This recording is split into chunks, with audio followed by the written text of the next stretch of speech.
Bakit ba talaga hindi dapat gumamit ng mga DIY o yung mga over the counter na repellent na chemical na gagamitin natin sa termite natin?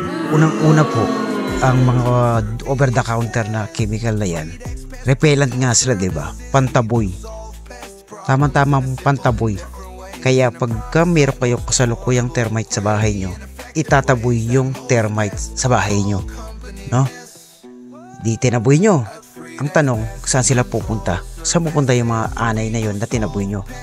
Ang anay po ay hindi aalis sa bahay nyo, no? Lalo't lalo na wala kayong kapitbahay na conjunction o in conjunction, no? Nandun lang po yan sa isang lugar na walang spray o walang chemical na hindi nyo nalagyan. Meron na po tayong experience sa ganyan. Nag-spray po ang ating pong kliyente, pero syempre talagang nag-search po ako talagang hinarap ko kung nasaan napunta yung mga anay, bakit nawala sa bahay nila. Pero pero talaga nagpa-schedule siya, hindi ko makita yung mga anay, pero tinanong ko po yung customer natin o kliyente natin kung saan lugar sila hindi nag-spray, kasi halos lahat ng lugar ay in-sprayan nila.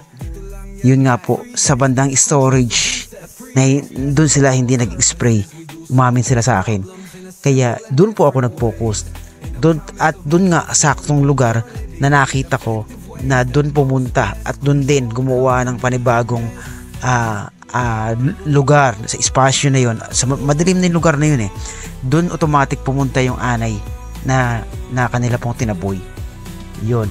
Ang pinupunto ko dito, kung kayo po ay talaga hindi maiiwasan, nagagamit po ng mga over the counter na repellent chemical, siguraduhin nyo walang space na maliit na hindi nyo malalagyan ng chemical. Ibig ko pong sabihin, walang halos lahat ng bahay nyo lalagyan nyo ng chemical, at napakalaking gastos po nun. Magastos po, lalo na yung mga sulignum. Kukulangin po ang 1 litro, 2 litro, 3 litro, lalo na't malaki ang bahay nyo, no? Kung maglalagay kayo ng mga ganun na repellent chemical, ang dami din po nun. Bakit gusto ko po na dapat malagyan nyo ang lahat ng space? Dahil po yung mga anay, kahit sa napakaliit na espasyo lang o crack lang ng inyong bahay, makakapasok po yun sila, no? Kaya yung pinapagawa ko po sa inyo, ang katotohanan po ay imposible. Hindi nyo po magagawa yun.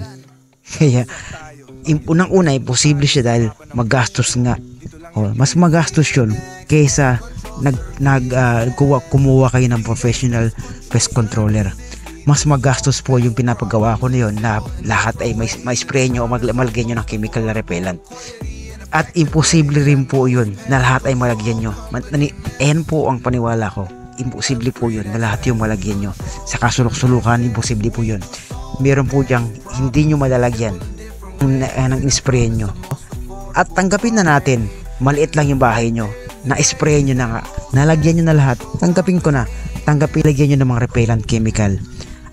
Pangalawa kong tanong sa inyo, hanggang kailan po tatagal yung repellent chemical na nilagyan nyo? Halos pinaliguan nyo na yung bahay nyo ng repellent chemical na yan. Hanggang kailan tatagal?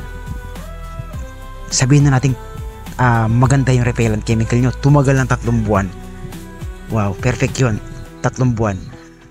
Ngayon, sa loob ng 3 buwan na yun, di nakatago nga po yung mga anay, no? Pumunta lang po, ang tendency ng mga anay, dahil nalagyan nyo nga halos lahat yung bahay nyo, pumunta lang po sa ilalim ng lupa, naghahanap-hanap doon, at maaaring pumunta rin sa kapitbahay nyo kung may malapit yung kapitbahay. Pero ito po ang sinusigurado ko sa inyo, after 3 months na nawala na yung chemical effect ng chemical, ang sigurado ko po sa inyo, meron pong panibagong forager na anay na pupunta po dyan sa bahay nyo, at libreng-libre at malaya na naman siya makakapasok dyan po sa bahay nyo na maraming mga kahoy, at magsisilabasan na po dyan, at dyan uli sila manginginain. Yun po ang katotohanan, ang malupit na katotohanan. Sa maniwala man kayo sa hindi, yun po ang mangyayari, no? Kaya napaka-imposible na na solution ang repellent chemical. Yun.